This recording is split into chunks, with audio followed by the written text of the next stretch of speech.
Imagine boarding a flight, cradling your baby, believing it's just another journey in the sky.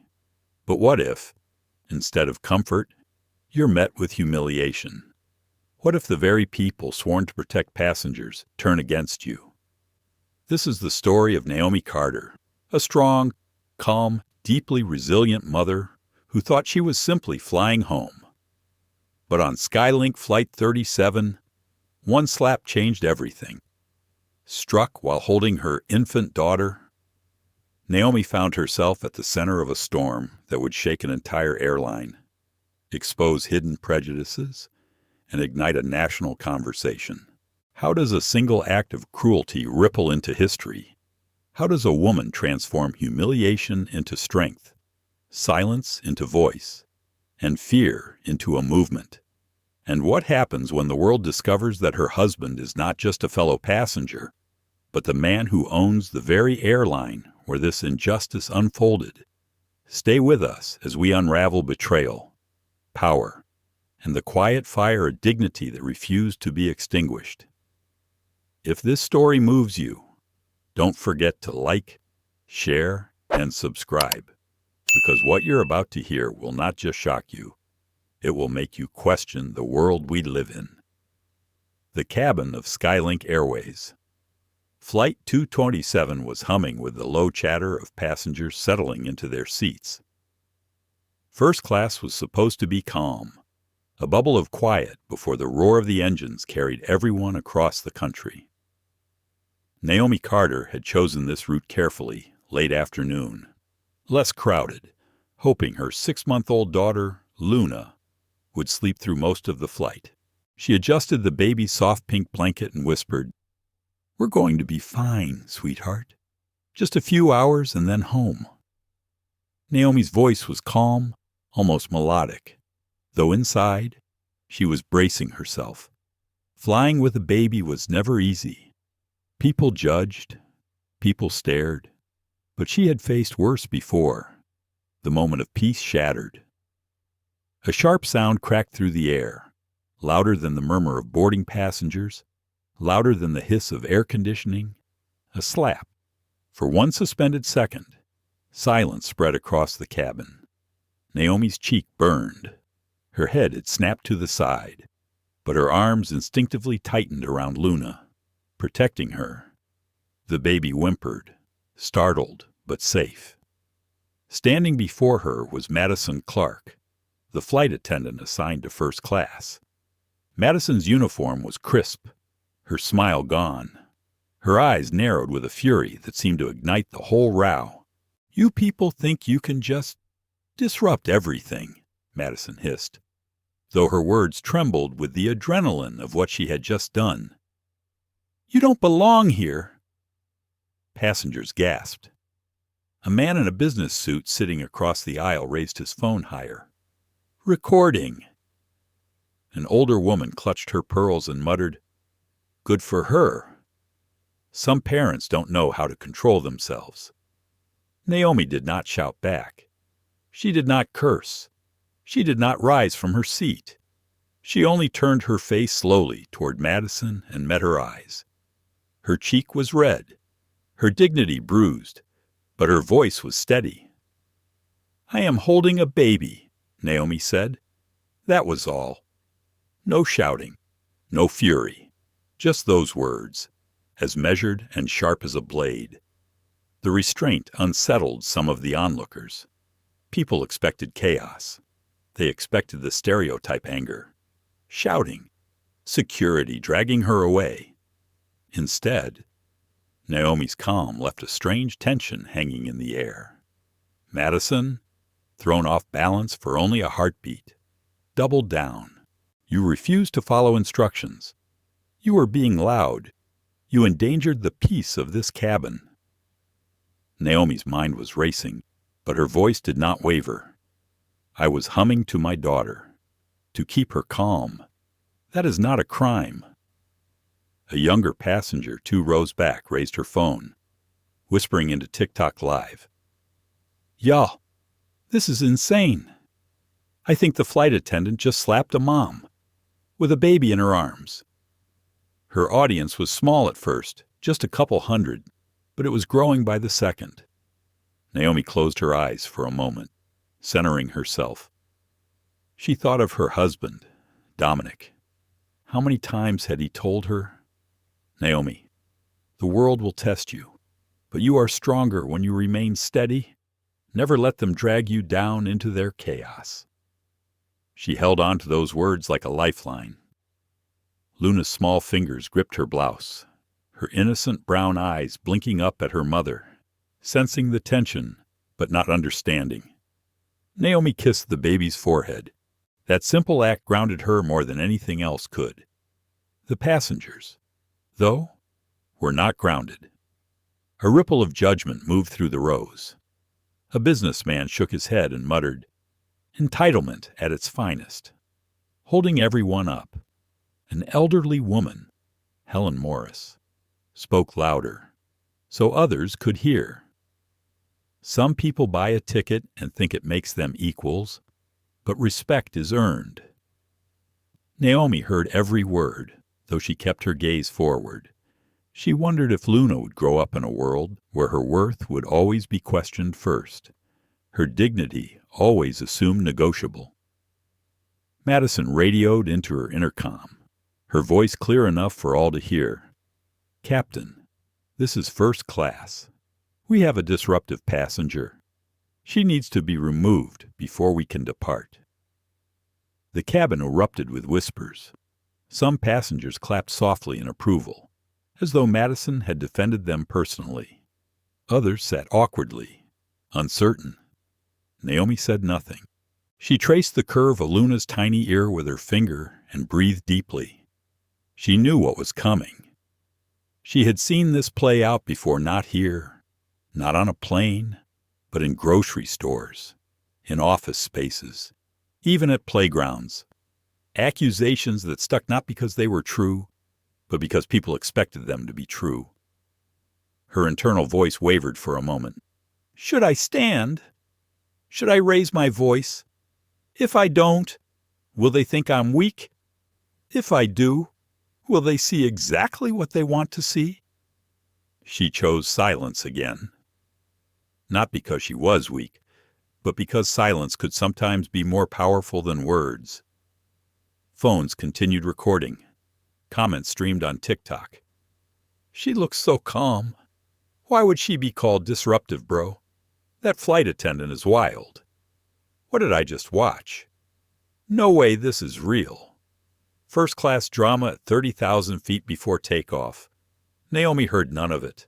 She was locked inside her own heartbeat, inside the steady rise and fall of Luna's breathing. She whispered softly, only for her daughter, "They don't get to decide who you are, my love. They never will." The announcement crackled from the cockpit. Captain Gerald Whitman's voice was firm. "Ladies and gentlemen, please remain seated as we address a situation in first class. Departure will be delayed a few minutes." Naomi felt her stomach tighten. She knew what address a situation meant. It meant she was already guilty in their eyes. Her watch ticked on her wrist, a gift from Dominic, engraved with the words, "Patience is power." She would need both. Naomi Carter sat motionless, her cheek still warm from the sting of Madison Clark's hand. Luna shifted slightly in her arms, her small body curling closer as if she sensed the storm around them. The baby's tiny breaths brushed against Naomi's skin, and that rhythm, fragile yet steady, kept Naomi anchored while the entire cabin shifted against her. Madison stood tall, arms folded as if she had just restored order to chaos. Her voice cut through the silence with a tone rehearsed and sharp. This passenger refused to follow instructions. She disrupted the peace of this cabin and endangered others. Protocol demands removal. Naomi opened her mouth to speak, but Madison raised a hand, silencing her before a word could form. It was not just authority. It was the assumption that Naomi's voice did not matter, that she was already guilty, and her defense was irrelevant. Captain Gerald Whitman's voice came again over the intercom.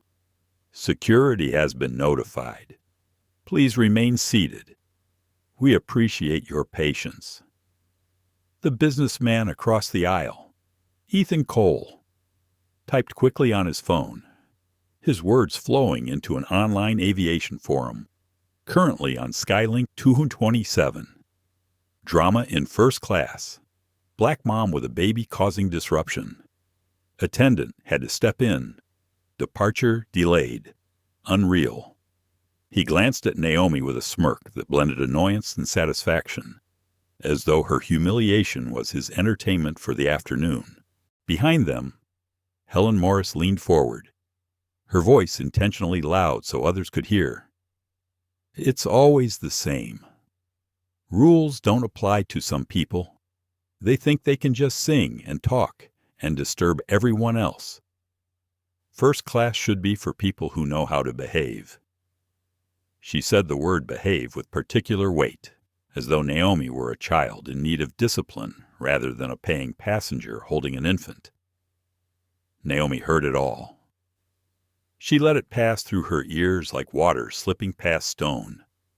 But inside, she felt the familiar ache, the ache of being judged before being heard, of being tried and convicted without evidence, of carrying centuries of prejudice in a single quiet moment.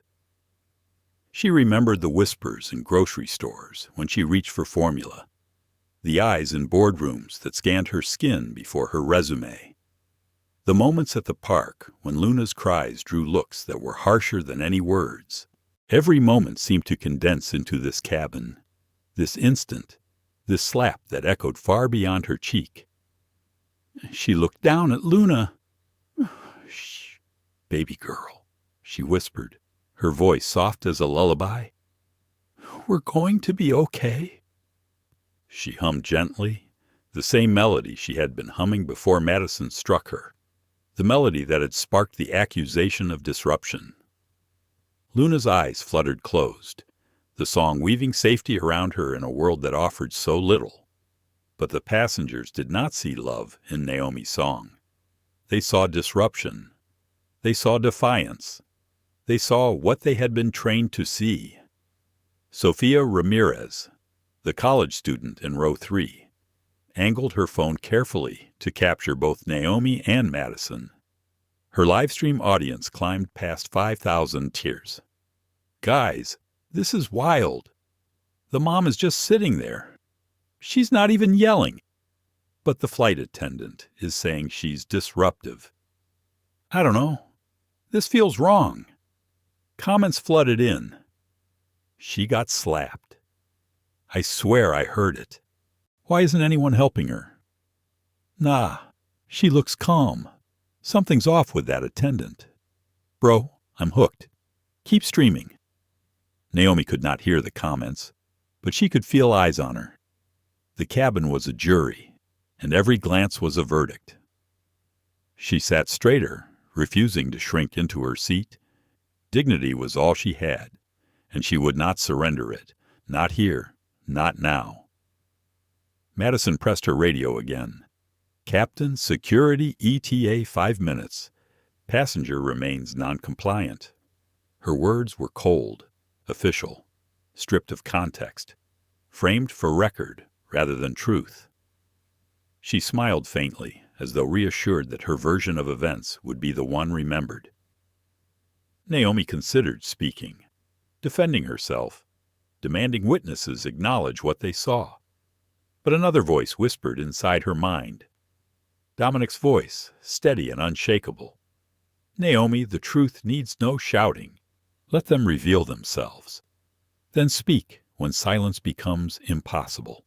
She held on to that memory, that advice given in their kitchen late one night after another day, when the world had tried to break her spirit. She had asked him then, "What if silence makes them believe they are right?"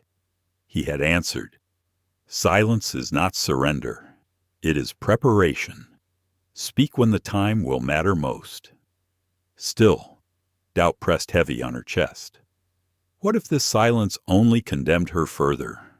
What if Luna grew up watching her mother bow her head when injustice struck? What if calm was mistaken for weakness? Naomi felt the weight of those questions crush against her ribs, but she steadied her breath. Not yet. Not here. The minutes crawled forward. The pilot announced again. His tone clipped. Ladies and gentlemen, departure has been delayed due to a disruptive passenger. We ask for your understanding. The word disruptive struck Naomi like another slap. Not because it was true, but because it had been repeated enough to feel real. She wanted to scream, to tear the word from the air, to demand that someone, anyone, stand with her. But no one moved. Not Helen Morris, clutching her pearls and scowling. Not Ethan Cole, typing gleefully into his forum. Not even the passengers who looked uncertain but remained silent. Their eyes cast downward into screens as though hiding absolved them of complicity. Only Sophia's camera lingered, capturing everything. Naomi tightened her arms around Luna, whispering again, "You matter.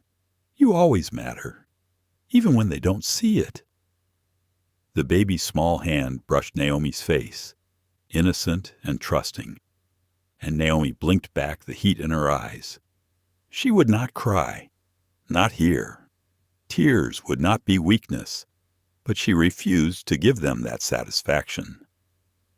Madison stepped closer, lowering her voice but ensuring it still carried enough for those nearby to hear. "You're making this harder than it needs to be. Just stand up, gather your things, and leave. We both know you don't belong here." Naomi turned to her slowly, her eyes meeting Madison's with calm steel. "I bought this ticket. I belong in this seat, and I will not move." The firmness unsettled Madison again. For a moment her mask cracked, revealing a flicker of uncertainty. But she recovered quickly, smirking as though Naomi's resistance was nothing but a temporary obstacle. "Then security will remove you, and your child will watch." The cruelty of that last sentence sliced through Naomi's composure. Her heartbeat surged, her throat tightened.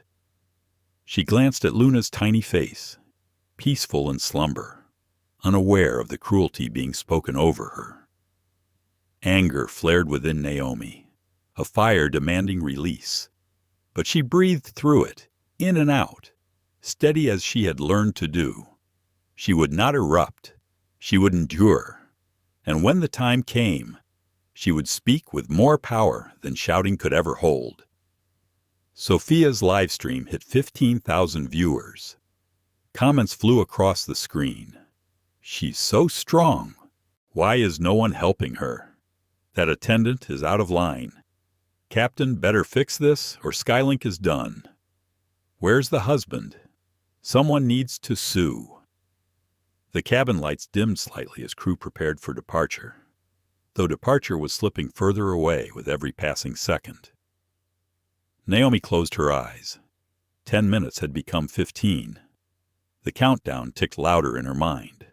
The storm was far from over. She knew the worst was still coming. She kissed Luna's forehead once more and whispered, "Patience, my love. Patience is power." And she waited. The air inside the cabin thickened as though oxygen itself had become scarce. Naomi Carter sat still.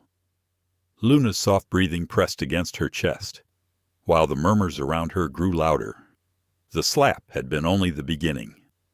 Now came the tidal wave of judgment, fueled by Madison Clark's authority and the silence of those who chose to look away. Madison gripped her radio tightly. "Captain, the passenger remains uncooperative. She refuses to leave. I recommend immediate removal before departure."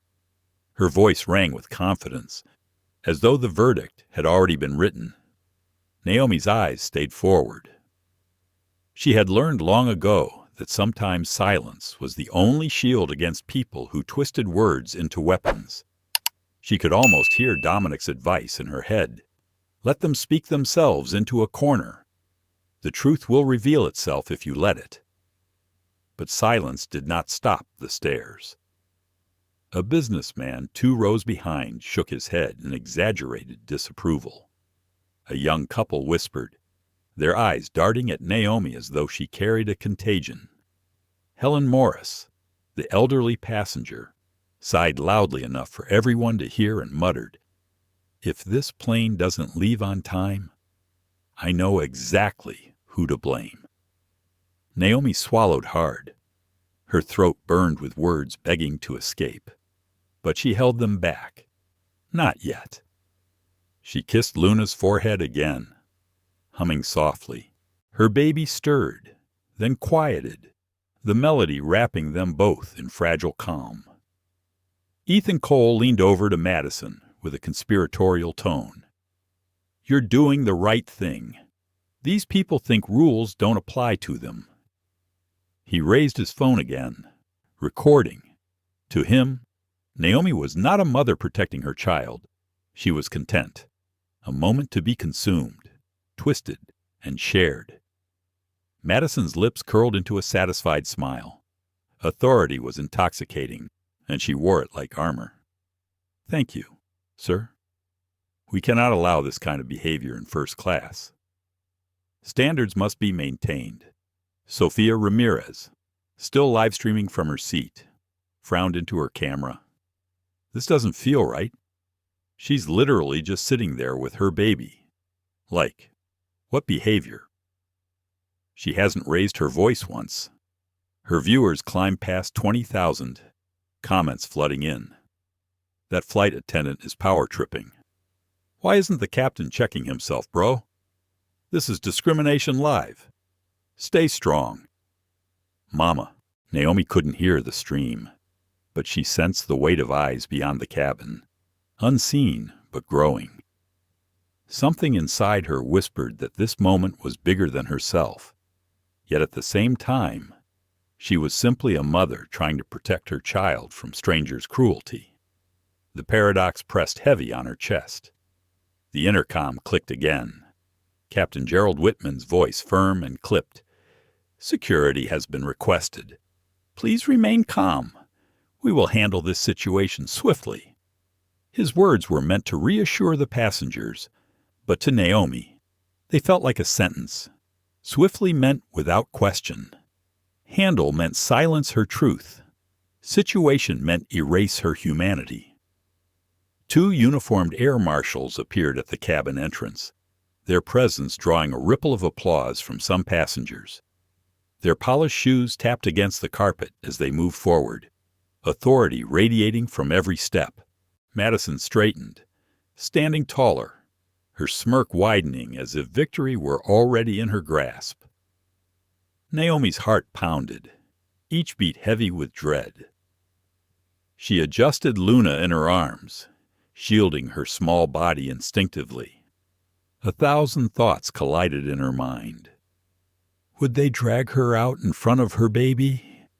Would Luna cry in fear, scarred by the image of her mother treated like a criminal? The thought tightened Naomi's chest until her breaths came shallow. She whispered into Luna's ear, though the words were as much for herself as for her daughter. "We are not powerless. We are not invisible. We are stronger than they know." The baby's tiny hand clutched at her necklace, and Naomi felt a surge of strength flow through her. Madison gestured proudly toward Naomi. "There she is. Remove her now. She's disturbed the peace long enough." Her tone carried no trace of doubt, only certainty that the marshals would obey without hesitation. But something shifted in the air. A passenger in the back row spoke, his voice tentative but clear. "I don't think she did anything wrong." Heads turned. His words hung awkwardly in the cabin, met with glares from those who disagreed and murmurs from those who secretly wondered the same. Helen Morris scoffed, her disdain cutting through the moment. "Of course you don't. People always make excuses for behavior like this. Respect isn't optional." Naomi lowered her gaze, struggling with the weight of injustice pressing against her. Her mind swirled with questions. Should she speak now? Should she fight with words? Would it even matter if no one believed her? She thought of the years she had studied law, the countless cases she had read where truth was buried under perception. She had chosen patience then, knowing timing mattered more than volume. Could she trust patience again? Her watch ticked softly on her wrist. Patience is power. Dominic's words again, steady as the heartbeat she clung to. But doubt gnawed at her. What if patience cost her dignity? What if silence let them strip her of everything? The marshal stopped a few feet away. One spoke, his voice even. "Ma'am, please stand. We need to escort you off this plane." His tone was professional, not cruel, but Naomi heard the assumption in it. She was already guilty. Her story did not matter. Her baby's cries would not matter. Naomi looked up slowly, her eyes meeting his. "What is my crime?" she asked. Her voice was steady, but inside she was trembling. The question hung in the air, unanswered. Madison filled the silence quickly. She was disruptive, refused to follow crew instructions, and endangered her child by refusing to cooperate. Naomi closed her eyes. Every word was a lie, but lies carried weight when wrapped in authority. She thought of her mother's voice, years ago, telling her, "The world will not always see you for who you are. They will see what they expect. Your task is not to let them define you." She opened her eyes and whispered again to Luna, "They don't get to define us." Her words steadied her, even as the marshals moved closer. Sophia whispered to her phone, her voice breaking with urgency. "You guys are watching this. This mom is about to be taken off for nothing. This is wrong. Look at her. She hasn't done a single thing." Her viewers surged to 30,000, comments flooding faster than she could read. People were screen recording, sharing, tagging. The outside world was watching, even if the cabin ignored it. Ethan Cole snorted. "Social media won't save her. Reality isn't TikTok." He turned back to his phone, typing furiously. But for the first time, his words sounded less certain, his eyes flickering uneasily at Naomi's calm. The marshals gave Naomi one last chance. "Ma'am, please, stand and come with us." Their voices softened slightly, as though aware of the optics of dragging a mother holding a baby, but they were bound by orders, and Madison's voice carried the orders. Naomi's heart raced, her palms sweated, her mind screamed to resist, to shout the truth. But she thought of Luna, she thought of Dominic, she thought of timing. She breathed deeply and said, "I will not leave my seat. I belong here. I have harmed no one." Her calm shook Madison more than anger could have. The attendant's smirk faltered. She barked into her radio. "Captain, she refuses. Removal required immediately." Gerald Whitman's voice came back, colder this time. "Proceed as necessary. We cannot delay any longer." The plane seemed to shrink around Naomi, the walls pressing closer, the air heavier. Every eye burned into her skin. Every whisper echoed in her ears. Her silence had power, but it was a fragile shield against the storm. Inside, Naomi's soul wrestled. Should I call Dominic? Should I reveal who I am married to? Would that make them see me? Or would it only prove their assumptions that dignity required power? The questions tore at her, but she stayed silent. Not yet. Not here. Timing mattered. She kissed Luna again, the baby's warmth steadying her resolve. "We are not alone," she whispered, though no one else seemed willing to stand with her. But she had faith. Somewhere, somehow, the truth would find its way through. And still, she waited. while pressure closed in on every side. The air marshals stood only a step away now, their presence heavy, their authority unmistakable. The cabin was quiet except for the low whir of the ventilation system and the occasional cough from a passenger who could not bear the silence. Naomi Carter held Luna tighter, her arms a shield, her body the only barrier between her daughter and the looming force of removal. The lead marshal's eyes softened for just a moment. He was doing his job, but even he seemed uneasy about the optics. A black mother holding a sleeping infant, accused of disruption she had never caused. Still, his voice was steady. "Ma'am, please cooperate. Oh, we don't want to escalate this further." Naomi inhaled slowly, her lungs filling with recycled cabin air that felt heavier than stone. "I have harmed no one," she said quietly, but her words cut through the silence like a blade. "I bought this seat. I belong here." Madison Clark's laugh was sharp, brittle. "You belong in coach at best. Not here. Not in first class." She turned to the marshals, her confidence renewed. "Do your job. Remove her." Passengers shifted in their seats, their whispers weaving together like a chorus of judgment. Helen Morris's voice rose above them, her tone dripping with disdain. "If they don't take her off soon, we'll all be late. Some people just don't understand rules. This is why standards matter." Naomi's heart clenched. Every word from the old woman was like a stone thrown at her dignity. But Naomi did not flinch. She adjusted Luna's blanket, brushing her lips against her daughter's forehead. "I'm here," she whispered. "I won't let them break me." From behind. Sofia Ramirez's live stream captured it all. Her phone trembled in her hands, her voice a hushed urgency. "This is insane, guys. She's literally just sitting there. They're about to drag her out with her baby. Look at her face. She's not resisting anything." Her viewers surged past 50,000 comments racing across the screen. "Protect her at all costs.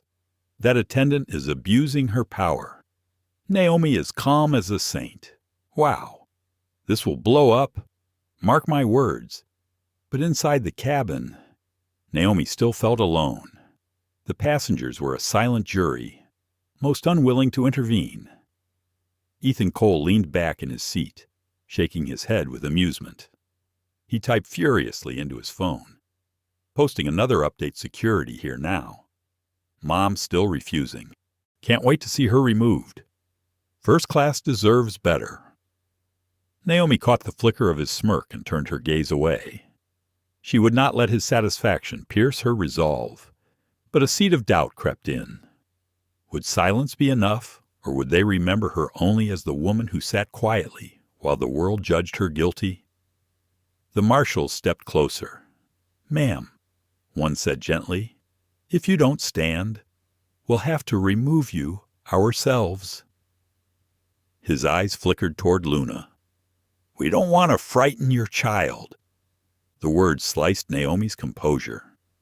She imagined Luna's tiny face contorted in fear, her cries echoing through the cabin as strangers pulled her mother away. The thought broke her heart, but she clung to her resolve. "I will not move," Naomi said, "because I have done nothing wrong." Madison rolled her eyes. "Always the victim," she muttered, her voice carrying across the cabin. "Always an excuse. Do you want applause for breaking rules?" Naomi finally turned her gaze directly to Madison. Her voice was low, steady, unyielding. "Do you want applause for striking a woman holding a child?" The question struck harder than any shout. The cabin shifted, passengers exchanging uneasy glances. Some avoided looking at Madison altogether. Others frowned, as if finally acknowledging what they had seen, but chosen to ignore. For the first time, Madison's smirk faltered. Sophia's viewers exploded with comments.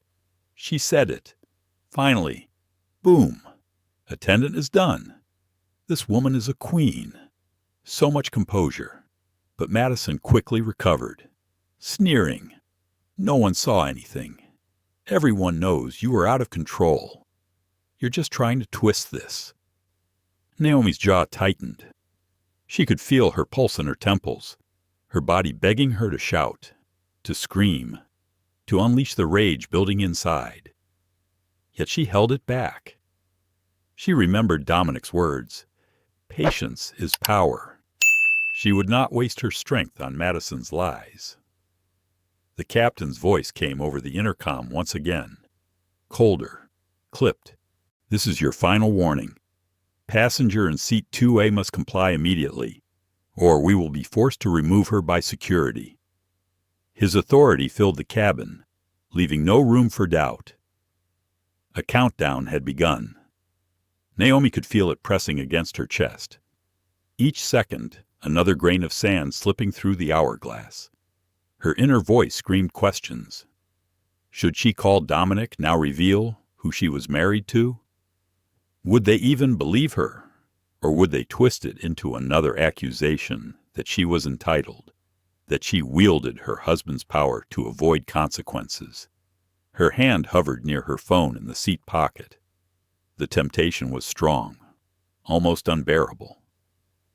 She imagined Dominic's voice on the other end, his fury masked in measured calm, his influence snapping the entire airline into silence. One call, and it would all end. But another part of her resisted. Why should she need his power to be treated as human? Why should her dignity depend on anyone but herself? The marshals leaned closer. One extended a hand, palm open. Please, ma'am, don't make this harder. Naomi glanced down at Luna, whose eyes had fluttered open. The baby gazed at her mother with wide, innocent eyes, unaware of the storm, but sensing the tension. Naomi kissed her daughter's forehead again and whispered, You deserve better than this world, my love, but I will not let them break me in front of you. Her mind raced, her heart pounded, but she remained still. The passengers grew restless. A man in the back groaned. Can we just get on with it already? Another chimed in. She's holding everyone hostage, Helen Morris muttered. Always drama, always excuses. Their voices blended into a wave of impatience and condemnation. But then, a different sound broke through. A younger woman, sitting 2 rows back, spoke loudly. She hasn't done anything. I've been watching the whole time. She's just sitting with her baby. Her words rippled through the cabin, cutting against the current of silence. Naomi's eyes flickered toward the woman. Their gazes met briefly, and in that instant, Naomi felt something stir validation, however small, that she was not completely invisible. Madison snapped her head toward the woman. Stay out of this. You don't know the full story. But the young woman refused to shrink. I know enough. You slapped her. I saw it. Gas filled the cabin. Heads turned. Whispers erupted like sparks in dry grass. Madison's face flushed. That's a lie. I would never. Naomi closed her eyes, a tear threatening but never falling. Finally, the truth had cracked through, even if faintly. The marshals hesitated, their eyes narrowing at Madison. Doubt flickered across their faces. The countdown had been interrupted, replaced with something Naomi had been waiting for, the possibility of truth emerging. Her silence had held. Her patience had endured. But she knew the storm was far from over. The captain's voice barked again through the intercom. Resolve this immediately. We cannot delay further. The marshals looked between Naomi and Madison, torn between orders and conscience. Madison bristled, her authority slipping through her fingers. The passengers shifted uneasily, whispers multiplying. Sophia's live stream passed 70,000 viewers. The comments a flood of outrage and support. Naomi held Luna close, whispering again, "Patience, baby girl. Just a little longer. The truth will come." And she waited, as the countdown ticked toward an inevitable breaking point.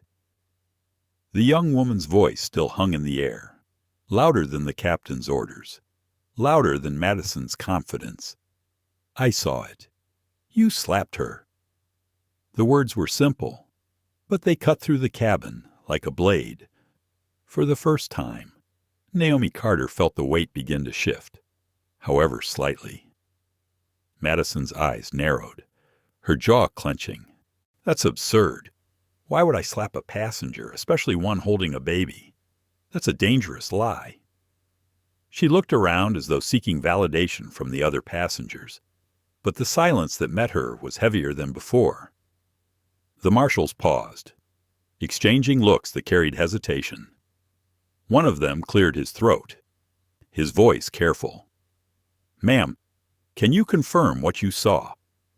His question was directed at the young woman, not Madison, and that alone cracked the perfect shield Madison had built around her authority. Naomi's heart beat faster, though she sat perfectly still. The young woman nodded firmly. "Yes. I was looking right at them." The flight attendant leaned over and slapped her. The baby even startled and cried afterward. Gaffes scattered through the cabin. Some passengers turned their heads away, unwilling to confront what they had ignored. Others whispered, doubt replacing their earlier judgment. Naomi could almost feel the tide shifting beneath her feet, the invisible current of perception beginning to change direction. Helen Moore shook her head with indignation. "People will say anything these days, always trying to protect those who break the rules. Respect matters more than feelings." But this time, her words didn't hold the same weight. Her certainty no longer filled the cabin. A man 2 rows behind Naomi leaned forward, his brow furrowed. "Actually, I thought I saw something too. I don't want to say it, but now, yeah." She leaned forward fast, and then the baby cried. "It didn't look right." Madison's face flushed deep red. "You're all misinterpreting. You don't know what you saw. I was guiding her upright, making sure she held the baby properly. That's all." Her voice carried desperation now, cracks forming in her composure. Naomi finally raised her head and spoke softly, but every word carried weight. Do babies cry when guided or when their mothers are struck? The cabin fell silent again. Her tone was not angry, not loud, but unshakable. The question lingered in the air, undeniable. Sophia Ramirez whispered into her live stream, her hands trembling with excitement. "Oh my God! Guys, this is it!" Other passengers are speaking up. People are saying the attendant hit her. It's not just her word anymore. The number of viewers soared past 80,000. Comments flooded, and she's winning them over. This is historic. Stay strong. Expose Madison Clark. Captain, better not ignore this. The marshals stepped back slightly, uncertainty in their posture. One of them looked at Naomi with something close to respect. "Ma'am, we need to sort this out carefully. Can you tell us, in your own words, what happened?" For a moment, Naomi considered unleashing everything she had held back. She imagined pouring out her truth, raw and unfiltered, demanding justice immediately. But something inside her urged restraint. She spoke instead with deliberate calm. "I was humming a lullaby to soothe my daughter. I was told it was disruptive. When I continued, I was struck across the face while holding my child. I have done nothing else. That is the truth." Her words were plain, unadorned. They carried no theatrics, only dignity. And because of that, they rang louder than Madison's defenses. Ethan Cole muttered under his breath. Unbelievable. But even his tone had shifted. It no longer dripped with certainty. His eyes darted to Madison, then back to Naomi, as though trying to reconcile the story he had been telling online with the reality unfolding before him. For the first time, he hesitated before posting his next update. Madison stepped forward, her voice rising with frustration. You can't just take her word for it. I'm the crew member here. I'm responsible for this cabin. Without authority, there's chaos. Do you want chaos? She looked around desperately, searching for the support that once came so easily. But passengers no longer nodded along. They shifted uncomfortably, their silence now more dangerous for Madison than any spoken word. Doubt had entered, and once doubt entered, authority fractured. Naomi remained still, though inside her chest a storm of emotions swirled. Relief battled with fear. She wanted to cry in gratitude to the strangers who had spoken up, but she also feared it was not enough. One or two voices might not outweigh the captain's orders or the institutional weight of Madison's position. Her inner voice whispered again, patience, timing, not yet. Helen Morris crossed her arms tightly, glaring at the young woman who had spoken first. You shouldn't meddle in things you don't understand. People like her know how to manipulate sympathy. You'll see. But her words landed flat, her certainty no longer carrying the same sway. Sophia's camera captured everything, every twitch of Madison's lip, every uncertain glance between marshals, every whisper of doubt spreading like wildfire. Her viewers typed furiously, hashtags beginning to trend outside the cabin. Naomi didn't know it yet, but the entire world was starting to watch. The captain's voice boomed once more from the intercom, his tone sharp with irritation. What is the holdup? We cannot delay departure any longer. Remove the passenger immediately. His command cut against the fragile shift happening in the cabin, pressing the marshals back toward action. They stepped forward again, their hands hovering near Naomi, but not yet touching her. One of them spoke quietly, almost apologetically. Please, ma'am, we're under orders. We need to comply. Naomi's heart sank, the small flicker of hope trembling in the wind. She closed her eyes, whispering into Luna's ear. The truth is coming. We just have to hold on. Her hand brushed the edge of her phone again. She imagined Dominic's number, his voice, his power. The urge to call him surged stronger than ever, but she forced her hand away. She would not let the world believe her dignity required someone else's name. Not yet. Then something remarkable happened. A man in business attire near the front stood up, his voice strong. I saw it too. She was struck. You can't remove her for defending herself. His declaration sent ripples through the cabin. Madison whipped her head around, eyes wide. You're lying. Why are you all lying for? But the panic in her tone betrayed her. Authority that had once seemed unshakable now trembled. Naomi felt tears threaten her eyes. Not of weakness, but of validation. She looked down at Luna, her whisper filled with fierce determination. See, my love, the truth always finds a voice. The marshals froze, torn between conflicting accounts. The captain's voice barked again, demanding action. But now they hesitated. They glanced at Madison, then at Naomi, then at the passenger speaking up. Cracks had appeared, and through them, light was beginning to shine. For the first time since the slap, Naomi felt the tide shifting in her favor. Slowly, painfully, but undeniably. The storm was far from over, but the walls of silence were breaking. The cabin had become a courtroom without walls, and Naomi Carter sat at its center, the accused and the victim all at once. The marshals lingered a step away, their orders clear but their conscience uncertain.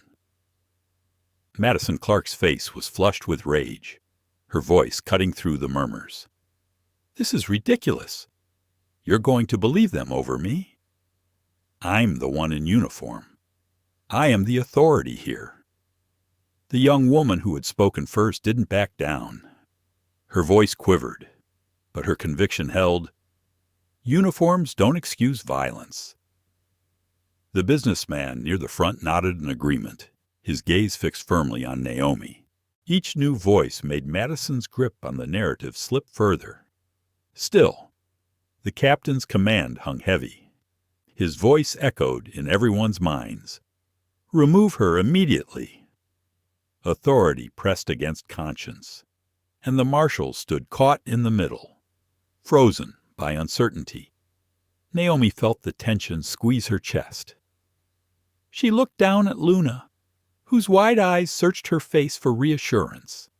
Naomi brushed a curl from her daughter's forehead and whispered, "I'm right here, my love. I won't let them take me from you." Her voice trembled, but only slightly. She would not let her baby sense the fear burning inside her. Her mind was a battlefield. Part of her wanted to call Dominic now, to unleash the truth of who she was married to end this nightmare in a single blow. Another part resisted fiercely. Why should she need his name, his power, his title to be treated with basic dignity? What would that teach Luna? To rely on someone else's strength instead of her own patience, she reminded herself again. But patience felt like a rope fraying strand by strand. How long before it snapped, Ethan Cole cleared his throat. For the first time, his tone was less smug. "Look, maybe we should just slow down. She's not shouting. She's not fighting. Are we really going to drag a mom out with her baby that's going to look terrible?" His words weren't sympathy, but calculation, and yet they worked in Naomi's favor. Even those who didn't care about truth cared about optics. Madison whipped toward him, betrayal flashing across her face. "Don't start siding with her now. You saw what happened." But Ethan shifted uncomfortably in his seat. "I saw a woman holding her baby, quiet as anything, while you shouted. I didn't see what you claim."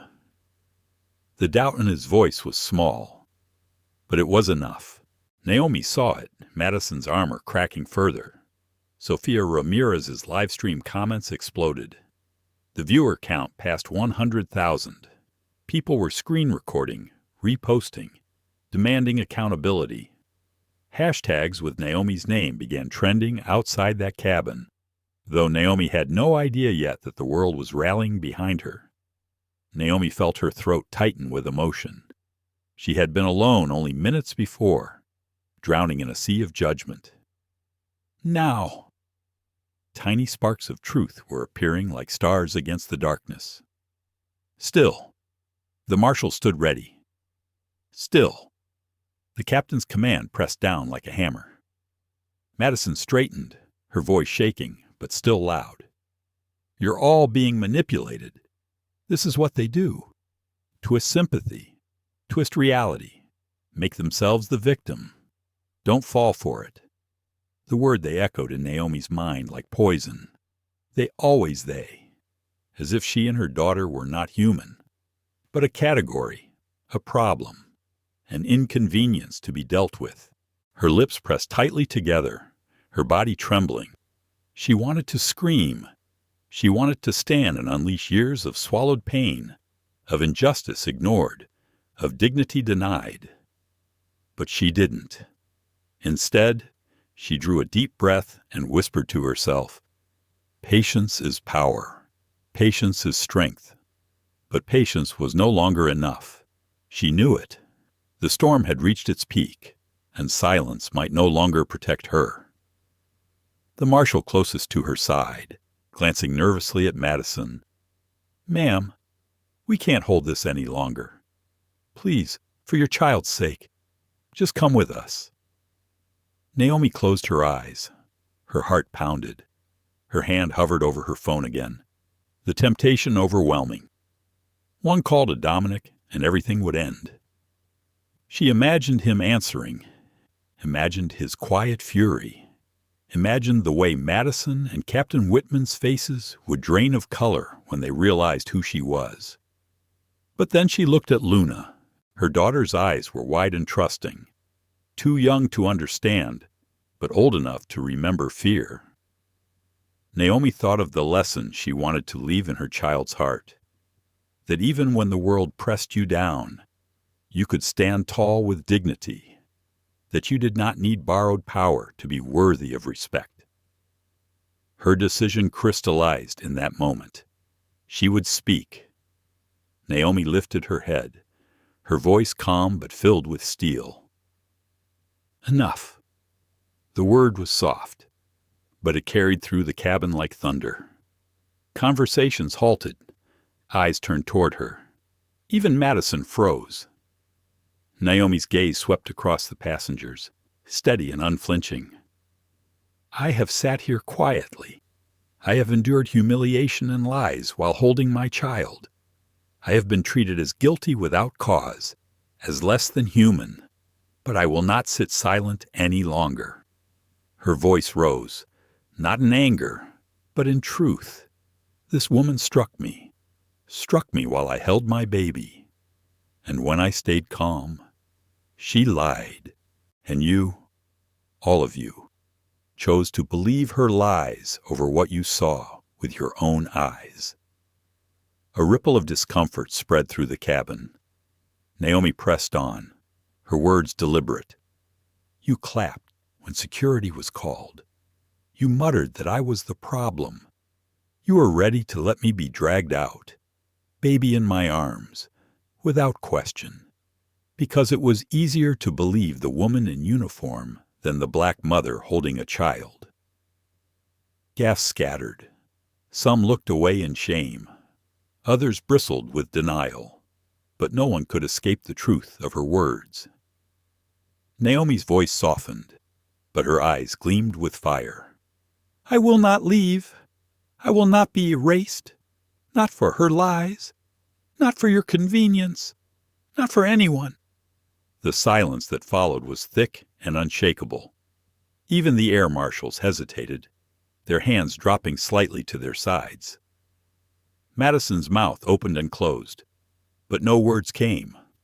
For the first time, she looked small, her authority shrinking before everyone's eyes. Naomi held Luna close and whispered against her daughter's ear, though the entire cabin seemed to hear it. "We are not powerless. We are not invisible. We belong here." The baby cooed softly, the sound pure, cutting through the tension like light breaking through a storm. Sophia whispered into her phone, her voice breaking with emotion. "She's incredible. Do you guys hear her? She's speaking truth to everyone's face." Tears brimmed in her eyes as her audience exploded with support.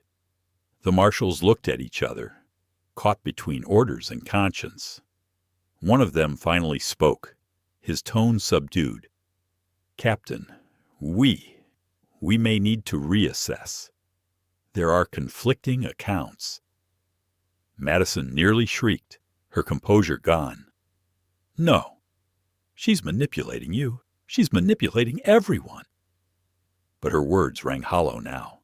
Her certainty had drained away. Naomi sat still, calm but unyielding. She had spoken her truth, and for the first time since the slap, she felt the weight begin to lift. The breaking point had come, but she had not broken. She had stood, and in standing, she had shifted the ground beneath them all.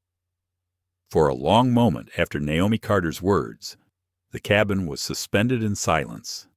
The hum of the engines filled the space, but no one spoke. No one moved. Naomi's calm defiance lingered in the air like a challenge no one could ignore.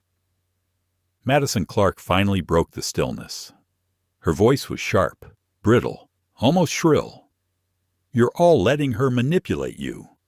She's turning this around, making herself look like some kind of victim hero. Don't be fooled. You've seen her disrespect. You've heard her disruption. She looked around, desperate for support, her eyes darting between passengers like a drowning woman searching for a lifeline. But the lifelines were gone. The old certainty in the passengers' faces had shifted. Doubt had spread like cracks in glass, widening with every second of silence. A man from the back of the cabin raised his hand hesitantly, his voice low but firm. I didn't want to say anything before, but I heard it. I heard the slap, and then the baby crying. I thought I imagined it at first, but I know what I heard. Gas fluttered across the cabin. Naomi's heart clenched, a rush of vindication swelling in her chest. For so long she had been the only voice of her truth. Now, others were lending theirs. Madison's face went pale. No, you're mistaken. You didn't hear what you think you heard. The man shook his head. I know what I heard, and I know how you spoke to her afterward. It wasn't professional. It was cruel. Helen Morris shifted uncomfortably in her seat. For the first time, her lips pressed together without words.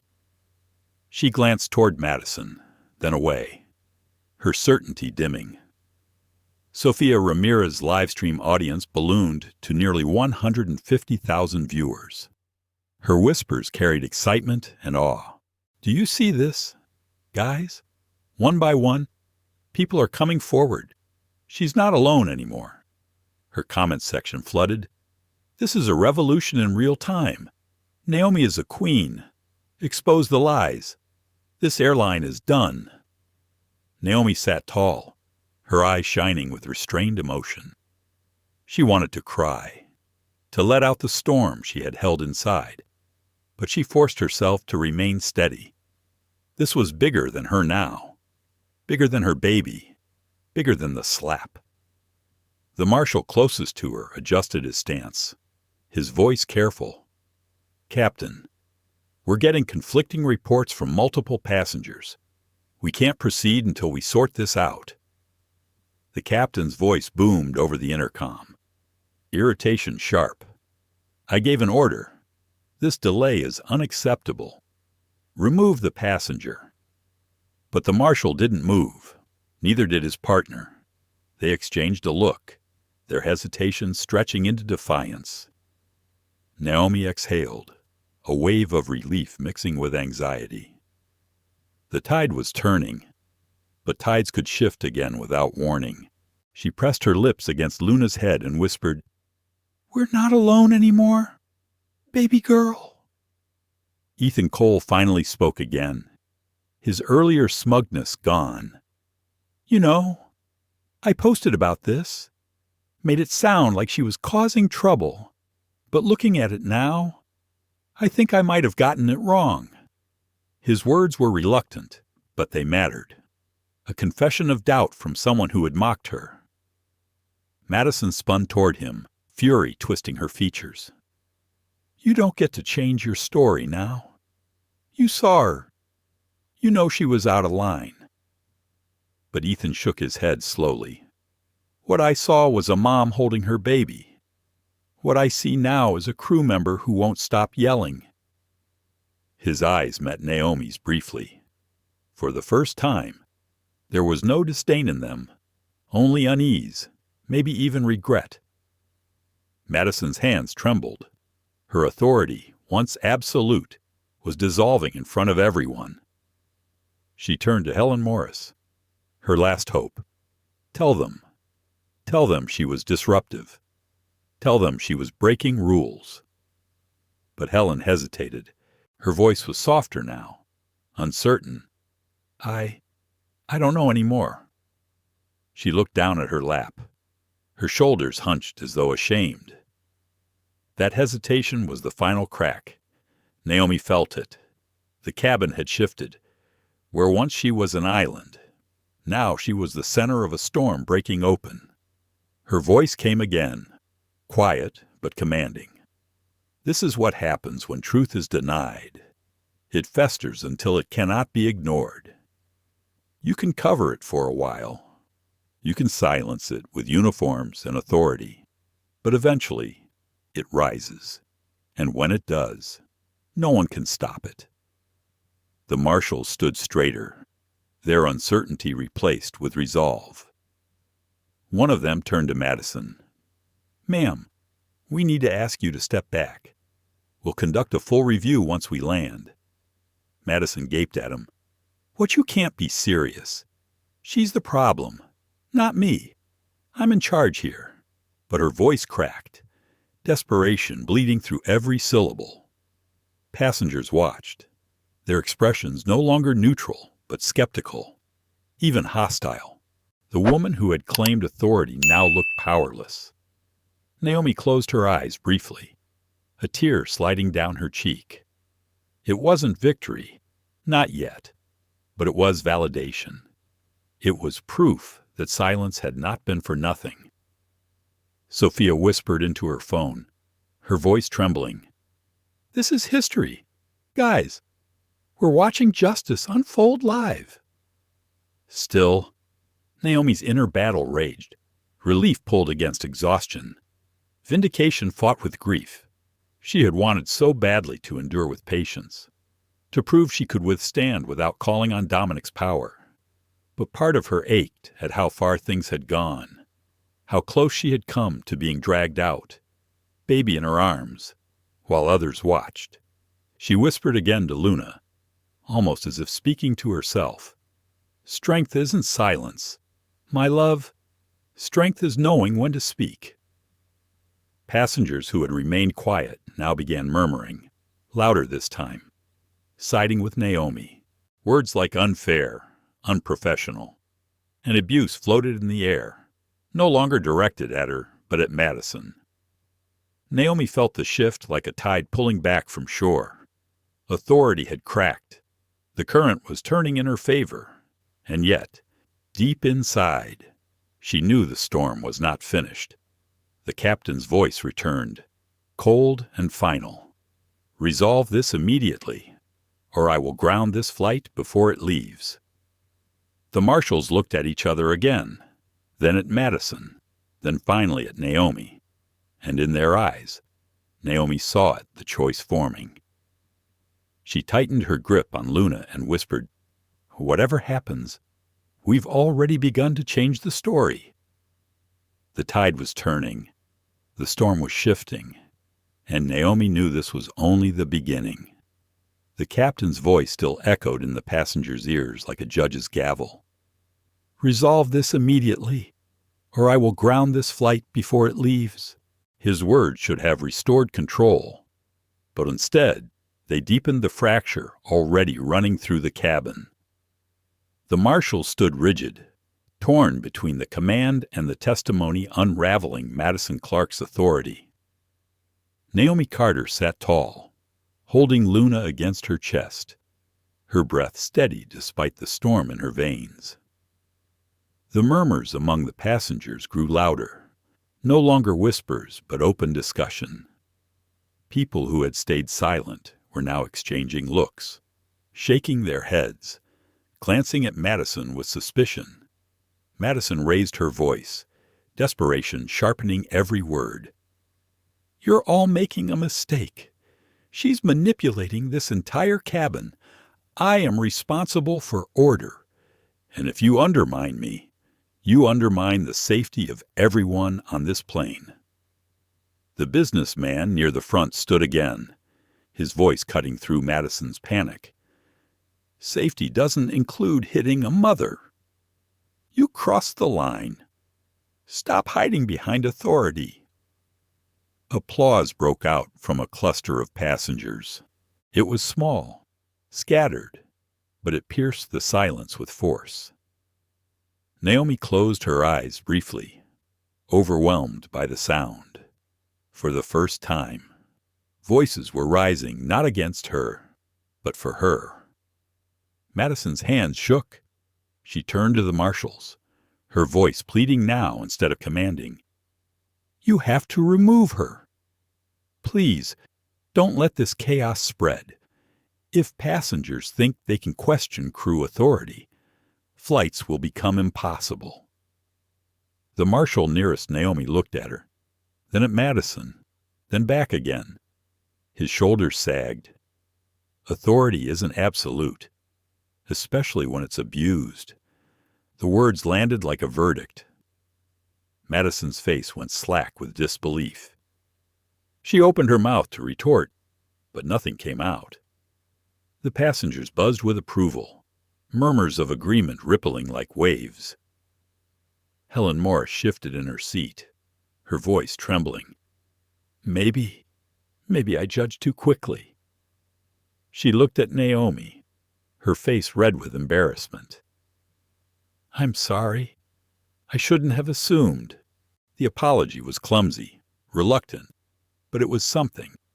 Naomi nodded slightly, acknowledging it without malice. She knew change rarely came with grace. Sometimes it came in broken pieces, like walls crumbling. Sophia Ramirez whispered into her phone, tears brimming. "Do you guys hear this? She's finally being heard. This is unreal. This is justice cracking through the walls of power." Her live stream numbers surged past 200,000, the comments scrolling too fast to read. Madison clutched the back of a seat, her knuckles white. Her voice was ragged. "You're destroying me. Do you realize that you're all destroying me? For what? For her." She pointed at Naomi, her finger shaking. "She's nothing but trouble, and you're letting her ruin everything." The words echoed, ugly and raw.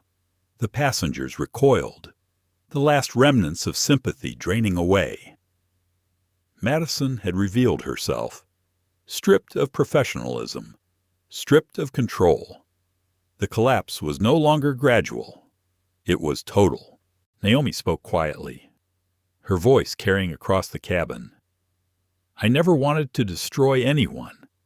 I only wanted to be treated with dignity, to hold my baby without being struck, without being silenced, without being erased. If that destroys you, maybe it's because you built your authority on something fragile." Her words rang like truth carved in stone. The passengers fell silent, absorbing the weight of them. Madison staggered back a step, her composure shattered. She looked at the marshals, at the passengers, at the ceiling, as though searching for some anchor. But none remained. Her authority had collapsed, and everyone could see it. Ethan Cole rubbed his temples, muttering under his breath, "God, I feel sick. I fed into this. I posted like she was the problem. I was part of this mess." His voice carried enough that others heard, and several passengers nodded grimly. The realization was spreading they had been complicit. Naomi's eyes softened as she looked at him. It's not too late to choose differently. It's never too late. Her voice carried no bitterness, only weary compassion. The marshal closest to Madison finally stepped forward, his tone firm. "Miss Clark, I need you to sit down.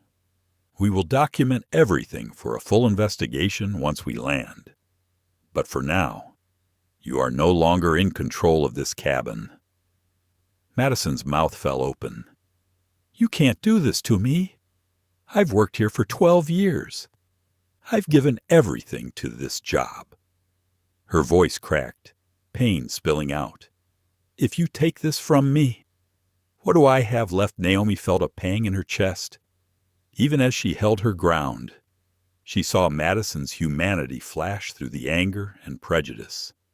For a brief moment, she wished things could have been different, that dignity for one woman didn't have to mean destruction for another. But choices had been made, and consequences had arrived.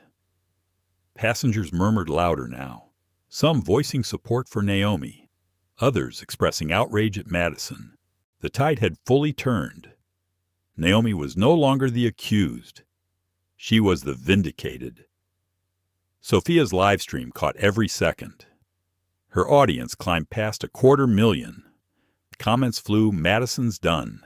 Naomi is history in the making. Authority doesn't mean abuse." Naomi kissed the top of Luna's head, whispering, "The truth always rises. Little one, always." The baby gurgled softly, her tiny hand curling into Naomi's blouse, as if grasping onto strength itself. The captain's voice returned, sharp with frustration. "What is happening back there? This delay is unacceptable. I need resolution now." The marshal picked up his radio, his tone curt. "Captain, with all due respect, the situation has changed. We're not removing the passenger. There are credible accounts against the crew member. We will secure the cabin and proceed." The captain's silence stretched. For the first time, he was defied by his own marshals. The collapse of Madison's authority had pulled him down too, whether he admitted it or not. Madison slumped into a seat near the galley, her face pale, her eyes hollow. She muttered under her breath, words no one could quite catch. She looked smaller now, not like a figure of authority, but like a person who had lost everything in a single hour. Naomi watched her, a complicated ache in her chest. She whispered to herself, "Justice should not feel like ruin. But maybe ruin is where change begins." The passengers' energy shifted. Some were somber, some relieved, some still processing. But no one looked at Naomi with disdain anymore. No one doubted her dignity. The tide had turned, and the collapse was complete. Sophia's live stream caught Naomi's final glance toward Madison, a look not of triumph, but of sorrow. The audience saw it too, commenting wildly, "She's not even gloating. She's stronger than all of them. This is grace. This is leadership." Naomi leaned back in her seat, her body trembling from the adrenaline draining away. She kissed Luna again, whispering, "We're safe now. For the moment, we're safe." The storm in the cabin had broken. The collapse of authority was total. And yet Naomi knew deep in her bones that this was not the end. It was only the beginning of a reckoning larger than this flight, larger than Madison, larger even than her. The cabin had settled into an uneasy quiet, but outside those walls, the storm was only beginning. Sophia Ramirez's phone buzzed constantly in her trembling hands, her live stream exploding beyond anything she'd ever imagined. Her screen showed hundreds of thousands of viewers, the comments scrolling faster than she could read. The story already jumped platforms, reposted, shared, dissected in real time. Hashtags were trending across Twitter, Instagram, TikTok, or Justice for Naomi, or Truth on Flight 37, or Stand with Naomi. Naomi Carter didn't know the world was watching her. She rocked Luna gently. Humming a low tune meant only for her baby, her body still humming with the aftermath of confrontation. She felt the passengers' shifting gazes, no longer hostile, but curious, even protective. Still, she stayed centered, her mind circling back to the slap, the humiliation, the way silence had almost consumed her. Meanwhile, the internet boiled. A popular TikTok commentator stitched Sophia's live stream, voice urgent. "This is happening right now. People, a black mother, Naomi Carter, was slapped while holding her infant, and the crew tried to cover it up. This is what systemic abuse of power looks like, and it's being exposed live. On Twitter, activists amplified the story, calling for accountability from Skylink Airways. Lawyers tweeted threads outlining passenger rights. Celebrities weighed in within minutes, their millions of followers amplifying the outrage. One tweet from a Grammy-winning singer read, "Her dignity is unshakable. Skylink better be ready for a reckoning." Back inside the cabin, Ethan Cole's phone buzzed nonstop. He pulled it out reluctantly, his eyes widening as he saw the explosion of coverage. He scrolled, his face paling as he realized his earlier mocking post about Naomi was being dragged across the internet. Thousands of angry comments called him complicit, a symbol of how prejudice spreads. He swallowed hard, shame burning his chest. He looked across at Naomi, her eyes closed as she whispered to her baby. He wanted to apologize aloud, to confess his guilt, but the words stuck in his throat. Still, the weight of accountability pressed on him, heavier than ever before. Madison Clark, sitting stiffly near the galley, finally noticed the phones. She leaned toward a passenger, her voice panicked. "What are they saying?" "What's going on?" The passenger recoiled, turning the screen away. "You don't want to know." But Madison wasn't deterred. She pulled out her own device, her fingers fumbling as she connected to the onboard Wi-Fi. When the screen lit up, her heart sank. Her name was everywhere, paired with words like abuse, racism, violence. Her photo, lifted from her LinkedIn profile, was already circulating. Strangers called for her firing, her arrest. Some even posted her personal details. Her breath came fast, shallow. No, this can't be happening. It was supposed to be simple. Just another disruptive passenger. This wasn't supposed to. Her words trailed into sobs. She clutched her phone to her chest as if she could hold back the tide. But the tide was merciless.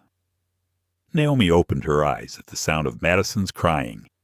For a fleeting moment, compassion stirred again. She didn't want to see anyone broken, even her tormentor. But then she looked down at Luna, remembering the slap, the cold dismissal, the danger she had been forced into. Justice mattered more than pity now. Sophia's stream reached 300,000 live viewers. She turned the camera briefly to herself, whispering fiercely, "You guys, don't let this fade. Keep sharing. Keep the pressure on. Skylink can't hide this anymore." Her viewers obeyed. They clipped Naomi's words, Madison's outbursts, the marshal's hesitation, and blasted them across every corner of the internet. The narrative was unstoppable. News outlets picked up the story within the hour. Anchors interrupted programming to cover the shocking events aboard Skylink Flight 37. Headlines blared, "Black Mother humiliated in the sky." Flight attendants authority shattered midair. Livestream captures airline scandal in real time. In Skylink's corporate headquarters, phones rang incessantly. Dominic Carter, CEO of Skylink and Naomi's husband, was in a late meeting when his chief of staff burst in with a tablet. "Sir, you need to see this." Dominic's eyes narrowed as he watched the footage, his jaw tightening. Recognition hit instantly when he saw Naomi holding Luna, speaking with quiet strength to the passengers. His wife, his child. And they had been assaulted, humiliated, treated like criminals on his own airline. Rage burned in him, but deeper still was sorrow. He had promised Naomi she would never feel small, never be diminished. And here she was, enduring the unthinkable in front of the world. He rose from his chair, his voice low but deadly. "Get me the captain. Get me the head of operations. Now, back in the cabin." Naomi shifted in her seat as murmurs swelled around her. Passengers were no longer passive. They leaned across aisles, sharing their shock, some even pulling up news alerts mid-flight. A college student read aloud, "It's already on CNN. They're calling it The Skylink Scandal. Naomi blinked, stunned. She had expected shame, maybe disbelief, but not this tidal wave of attention. She whispered to herself, "The world is watching. Luna. The world is watching us." Luna cooed softly, her tiny hand brushing Naomi's cheek as if to remind her that even in chaos, love was present. Madison curled into her seat, scrolling desperately, watching her reputation disintegrate in real time. She wanted to shout again, to insist she had been right. But every comment online screamed otherwise. She saw strangers labeling her racist, abusive, unfit to serve.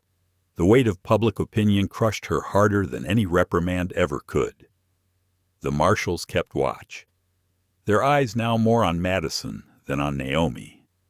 They had seen the tide shift too, and they knew where danger truly lay. Helen Morris fidgeted with her purse, avoiding Naomi's gaze. Her earlier prejudice now felt like a scarlet letter she couldn't remove. Quietly, she muttered, "The world doesn't tolerate what it used to. Times are changing." She didn't look proud. She looked afraid. Naomi turned her head slowly toward her, her voice soft but cutting. "Times don't change on their own. People change them, or people let them stay the same." Helen swallowed hard, saying nothing more. Sophia kept filming, tears streaking her cheeks. Her voice cracked as she narrated. "She's not just surviving this. She's teaching us. Every word she says is like a lesson." The audience agreed, comments flooding. "She's rewriting history in real time. This is Rosa Parks at 30,000 feet. Naomi Carter is the name everyone needs to remember." Naomi shifted again, exhaustion seeping into her bones. But she would not break. She had come too far, endured too much. She whispered once more into Luna's ear, "Dignity is louder than hate. Always." The baby sighed, drifting toward sleep, her innocence untouched by the chaos around her. Meanwhile, Dominic Carter dialed into the captain's radio frequency, his voice cold steel. "This is Dominic Carter. Put Captain Whitman on the line. Now." The tide had already turned inside the cabin.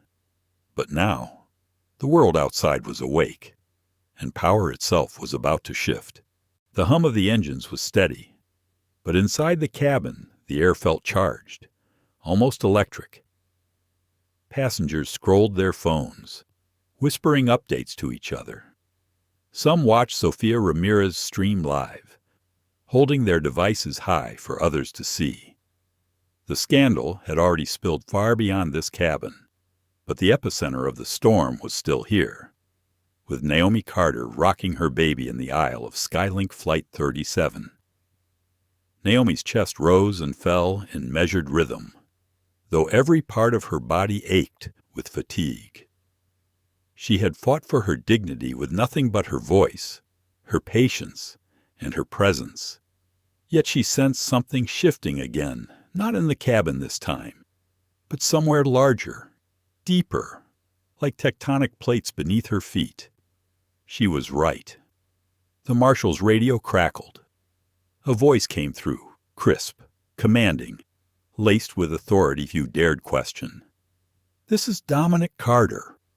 Get Captain Whitman on the line immediately." The marshals exchanged startled looks. Every passenger within earshot froze. The name dropped like a stone into still water, sending ripples through the room.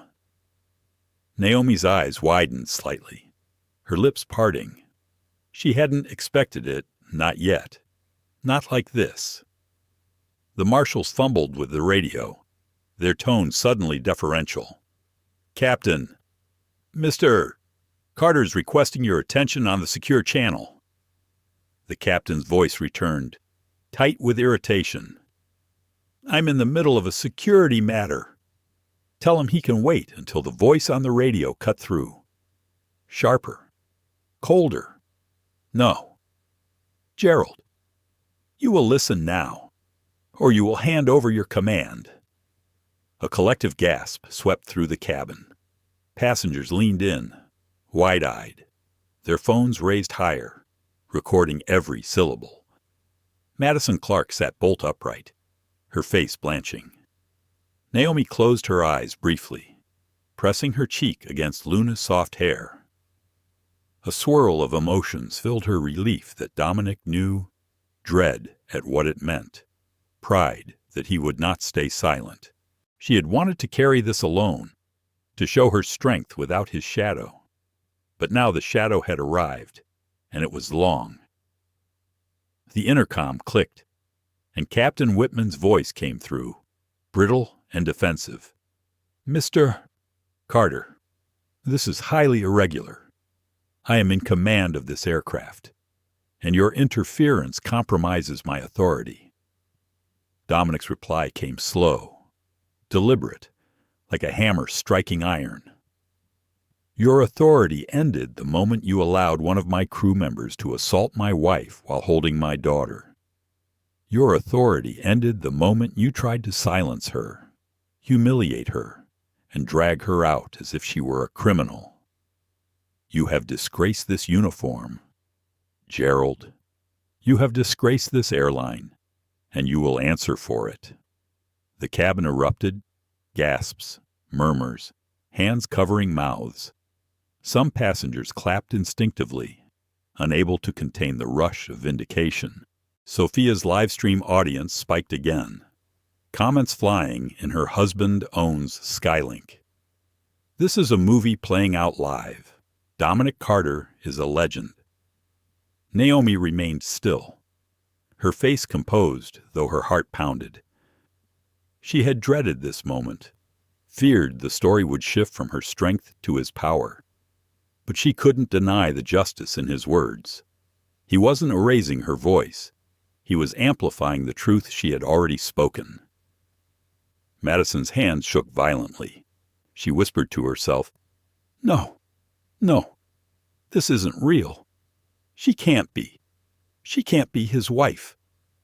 She pressed her palms against her temples as though she could block out reality. But reality pressed harder. Captain Whitman's voice faltered. "Mr. Carter, with respect, the situation was presented to me as a disruptive passenger. I was told." Dominic's tone hardened.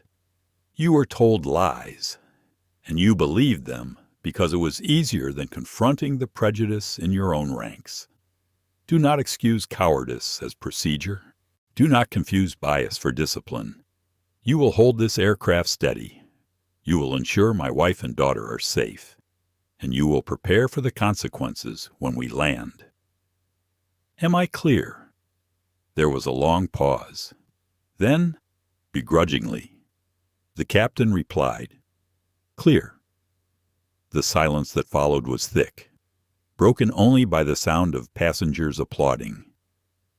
It wasn't polite clapping. It was fierce, unrestrained. The sound of people who had witnessed justice roar through the cracks of authority. Naomi felt tears well in her eyes, but she blinked them back. This wasn't the end. Not yet. The reckoning had begun, but the wounds were still raw. She stroked Luna's hair, whispering, "Your father is here now.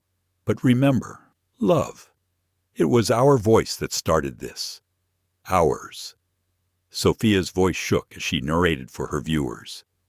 "This is the moment everything changes. The captain himself has been humbled, and justice is speaking live through the CEO of the very airline." Her audience soared past 500,000, her stream trending globally. Ethan Cole put his face in his hands, groaning, "I mocked her. And her husband owns the airline. God, I'm ruined." The passenger beside him shook their head. "No, you're not ruined because of who her husband is. You're ruined because of what you did. Don't confuse the two."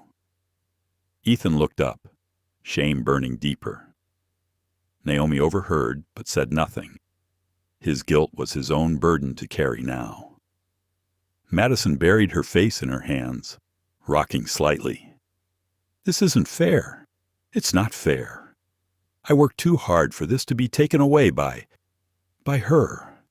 Her words were small now, bitter, drained of the venom they once carried. Naomi's voice came, soft but resonant. It's never been about me taking anything from you. It's been about you denying what was never yours to take from me. My dignity, my voice, my right to exist here without fear. Passengers nodded. Some even murmured agreement. Naomi's strength radiated, filling the cabin more powerfully than Dominic's distant authority. She had become the center of gravity, the voice of conscience. The marshal leaned down, whispering to Naomi, "Ma'am, we'll be landing soon. Protocol will require statements. Do you want us to keep Madison separated?" Naomi considered, her eyes softening. Keep her safe. Even now, she deserves that much. The marshal nodded, moved by her grace. As the plane descended, the skyline shimmering faintly in the distance, Naomi felt a deep heaviness settle in her chest. The world below was waiting, cameras primed, reporters hungry. What had started as one woman's quiet battle for dignity had become a global story, a symbol, a reckoning. She kissed Luna's forehead, whispering, "They'll try to make this about your father's power. But remember, my love, the first voice they heard was mine. The first strength was ours." The engines roared louder as the descent began. Passengers gripped their armrests, their eyes flicking between Naomi, Madison, the marshals, and the windows. They all knew they were landing not just in a city, but in history. The reckoning was no longer in question. It was here, and it had only just begun. The plane dipped lower, engines humming with the steady rhythm of descent. The skyline glittered faintly in the distance, a promise of solid ground and the unknown chaos waiting beyond it. Inside the cabin, the passengers felt the shift, their bodies pressing slightly forward as altitude dropped. But no one thought about turbulence. No one thought about landing procedures. Every mind, every gaze, every beating heart was fixed on Naomi Carter. She sat with Luna nestled against her chest, rocking gently, her lips close to her daughter's soft hair. The baby slept, unaware of the storm raging around her.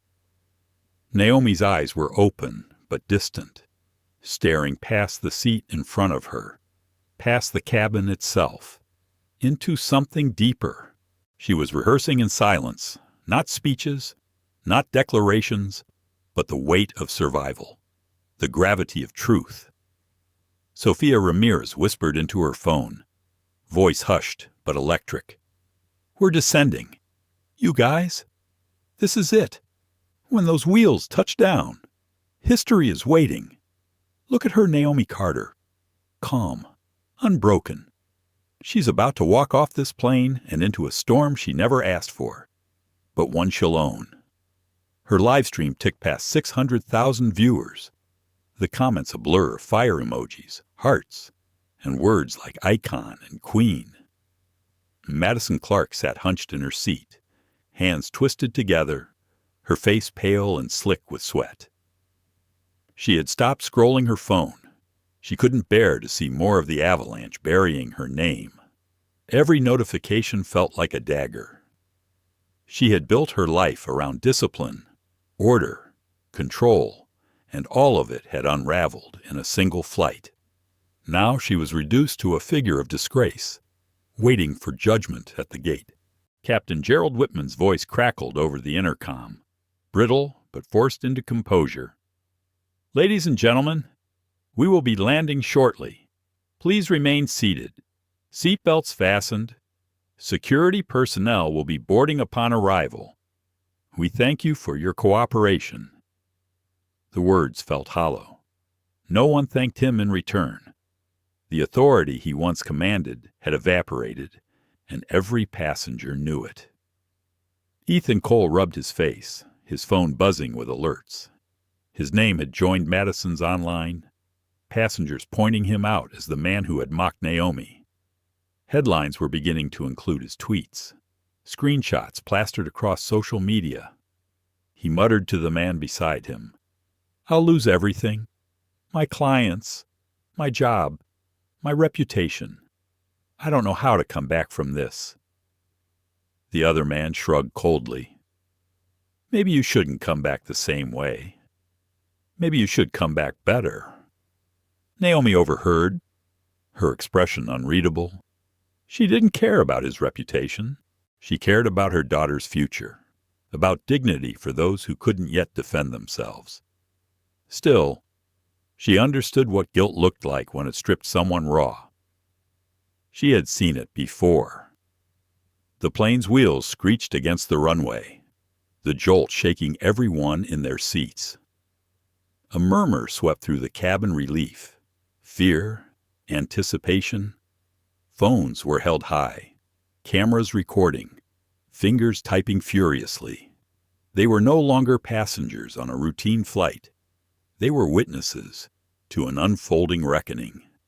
The aircraft slowed, engines roaring, then quieting as it taxied toward the gate.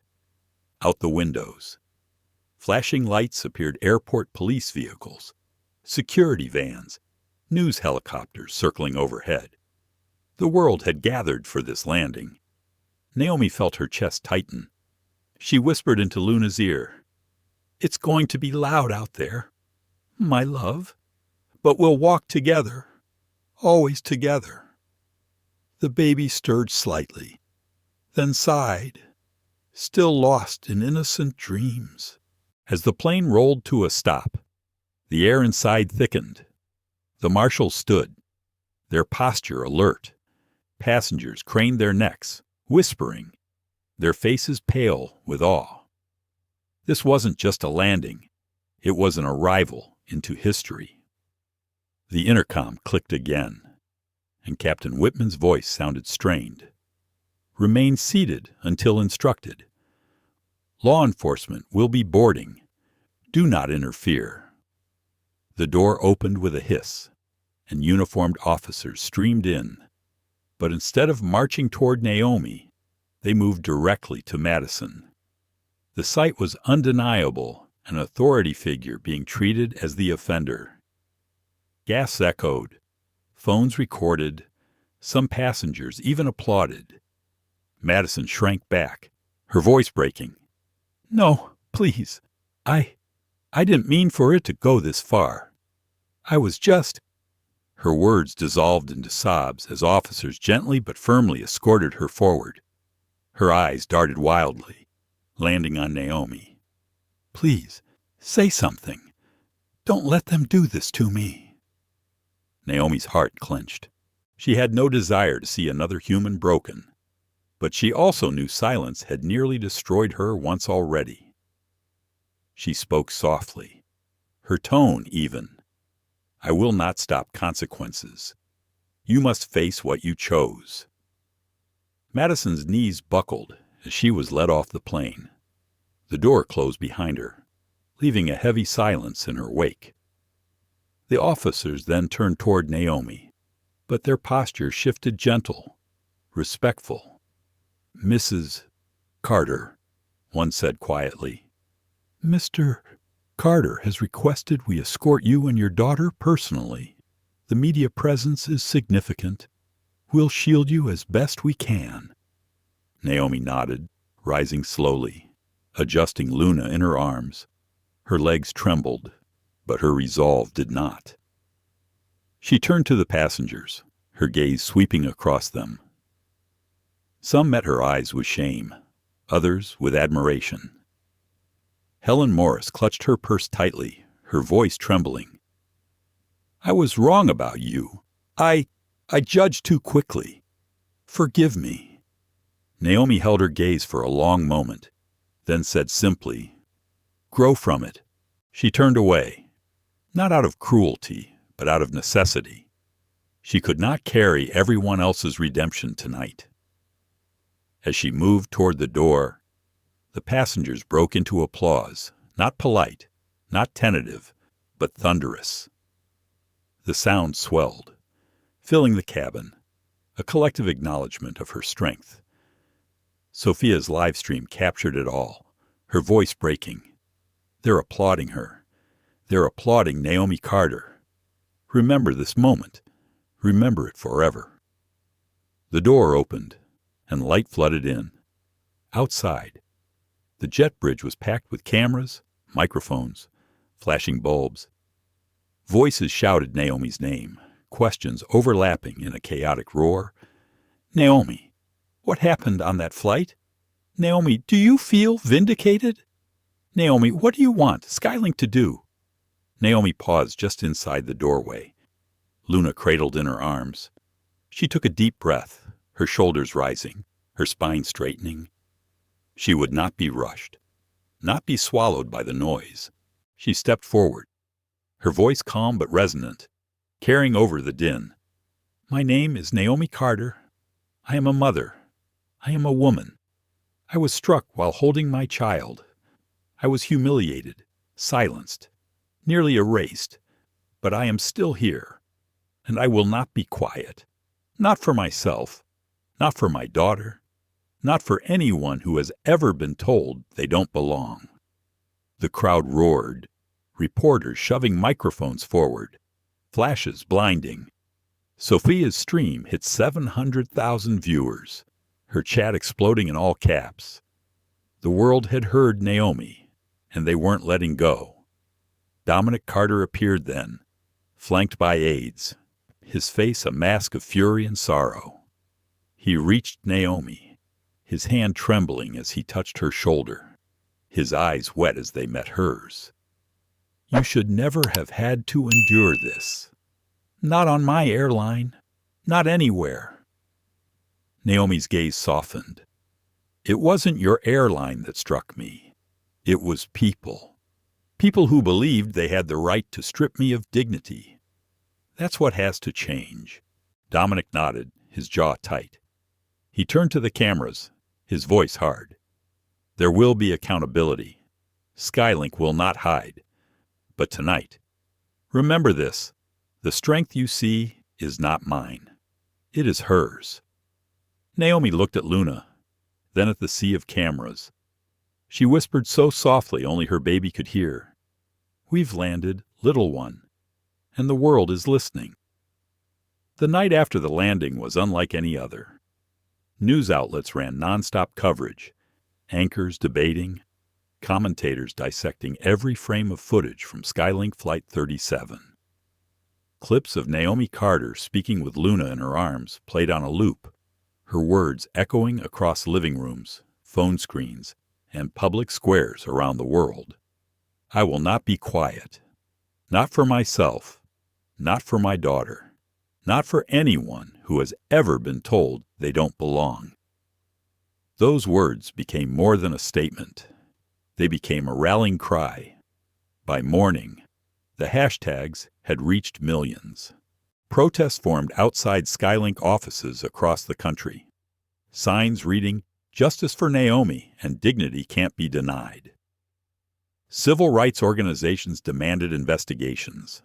Lawmakers issued statements, some cautious, others full-throated in their condemnation of what had happened. The story had leapt from a single plane to the heart of the nation's conscience, inside their home. Naomi sat on the living room couch. Luna nestled against her chest. Dominic hovered nearby, his phone buzzing nonstop with calls from executives, board members, public relations teams. He paced back and forth, his face tight with fury and exhaustion. But Naomi was still, her hand stroking Luna's back, her gaze on the window where morning sunlight streamed through. You should rest, Dominic said, his voice soft for her but sharp when he answered his phone. You've carried too much already. Naomi shook her head gently. No, the world doesn't stop. And I don't want to sleep this away. I want to feel it. I want to remember it. Every second. Because it wasn't just pain. It was clarity. Dominic sank into a chair across from her. Dropping his phone on the table, his shoulders sagged. You showed more strength than anyone should ever have to. But I swear to you, Naomi, Skylink will change. Madison will face charges. Whitman will lose his wings. Every layer of this system will be examined. I'll burn it to the ground if I have to. Naomi's voice was calm, steady. Burning it won't fix what's broken. You can't destroy your way to justice. You build it. You nurture it. And you start by listening to the people who've been silenced. Dominic bowed his head. He knew she was right. His power could punish, but only voices like hers could heal. The days that followed were a blur of headlines and hearings. Madison Clark was charged with assault, her tearful apology circulating but failing to win back public sympathy. Captain Gerald Whitman was suspended pending investigation, his 22-year career collapsing overnight. Ethan Cole lost contracts and clients, his mocking words immortalized in screenshots. Helen Morris's face appeared in think pieces about generational prejudice, her whispered apology replayed as a lesson in growth and accountability. But through all of it, Naomi remained composed. She refused interviews at first, choosing instead to focus on Luna and the quiet rhythms of motherhood. Yet the calls grew louder: activists, community leaders, survivors of discrimination, all urging her to speak not just for herself, but for them. Finally, she agreed. 1 week after the incident, Naomi appeared on live television. She sat in a chair opposite a renowned journalist, Luna asleep in a carrier at her side. She wore no jewelry, no flashy makeup, only a simple navy dress and her calm, steady presence. The journalist began, "Naomi, the world has called you a hero. They see your strength as extraordinary. Do you see yourself that way?" Naomi took a long breath before answering, "I see myself as a woman who didn't want to disappear. That's all. The strength people talk about, it wasn't extraordinary. It was survival. And survival should never have to look extraordinary." The room was silent except for her voice. She continued, "I held my daughter while I was slapped, and I knew, in that moment, that if I stayed silent, I would be teaching her the wrong lesson. I would be teaching her that dignity can be taken from you, and I refuse to teach her that. I want her to grow up knowing dignity is hers, always. No one can strip it away, not without her permission." Millions watched, some with tears running down their cheeks. The journalist asked softly, "And what about Skylink? What about your husband's role?" Naomi's expression was measured. "My husband has power. Yes, but this was never about his power. It was about my voice, and it's about the voices of every person who has ever been silenced on a plane, in a store, in an office, in their own neighborhood. I don't want this story to end with me. I want it to open doors for others." That interview marked a turning point. Skylink announced sweeping reforms, mandatory anti-bias training for all staff, a new passenger rights policy, an independent review board to handle complaints. Other airlines followed, pressured by public demand. What began with one slap had rippled into industry-wide change. Sofia Ramirez, the student whose live stream had captured everything, became a symbol of citizen journalism. She was invited to conferences, her name cited in articles about the power of digital witnesses. But in private, she admitted to Naomi that she still had nightmares, replaying the moment over and over. Naomi hugged her gently. "Trauma leaves marks, Sophia, but so does courage. And courage will always speak louder." Ethan Cole wrote a public essay titled "The Man I Was" on Flight 37. It wasn't an excuse, it was a confession, a reckoning. He admitted his prejudice, his arrogance, his complicity. Some forgave him, others didn't. But he vowed to spend the rest of his career using his platform to amplify marginalized voices. Helen Morris attended a local diversity workshop at her church, standing up in front of her peers to admit her prejudice. "I thought I knew the world, but I didn't know enough. And if I can change at 74, then so can anyone." As for Madison Clark, her life unraveled. She was fired, convicted, and her name became shorthand for abuse of authority. But even then, Naomi refused to gloat. "Accountability matters," she said, "but so does humanity. I hope she finds her way back to hers. Through it all." Naomi remained centered. She walked through airports again, sometimes stopping when strangers approached her with tears in their eyes, thanking her for her courage. She accepted their words, but always redirected them. "You have that courage, too," she would say. "Don't wait for the world to force it out of you. Live it every day." Months later, on Luna's first birthday, Naomi stood in her backyard surrounded by family and close friends. She held her daughter high, the baby's laughter ringing like music. Dominic wrapped his arm around her, his eyes soft with pride. "Do you realize," he whispered, "that you've changed the world?" Naomi smiled, her gaze on Luna. "No, I just reminded it. Dignity belongs to all of us. Always." The sun set slowly, painting the sky in hues of gold and pink, and as Luna's laughter carried into the evening, Naomi knew the fight was far from over. But she also knew this: the world had listened, the world had learned, and the world had shifted. One woman, one voice, one act of quiet resistance had become a movement, and history would remember Naomi Carter not as a victim, but as a teacher. Naomi Carter's story isn't just about a flight gone wrong. It's about what happens when courage stands taller than cruelty, when a mother's love outshines humiliation, and when truth forces the world to stop and listen. We saw how one moment of prejudice, a slap delivered without mercy, unveiled a system of bias too long ignored.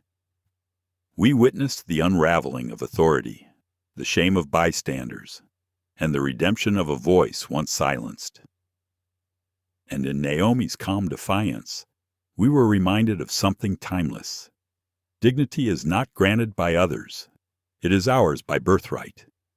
Yet the question remains, how many Naomis walk among us every day, unseen, unheard, enduring injustices without cameras, without witnesses, without justice? Her story demands that we not only feel outrage, but also act with empathy, respect, and unwavering resolve to build a society where no child grows up fearing their worth will be denied. If Naomi's strength touched you, let it stay with you. Carry it forward. Speak when silence is easy. Defend when dignity is threatened. And as always, like, share, and subscribe to our channel. Together, let's ensure these stories are never forgotten and these voices are never lost.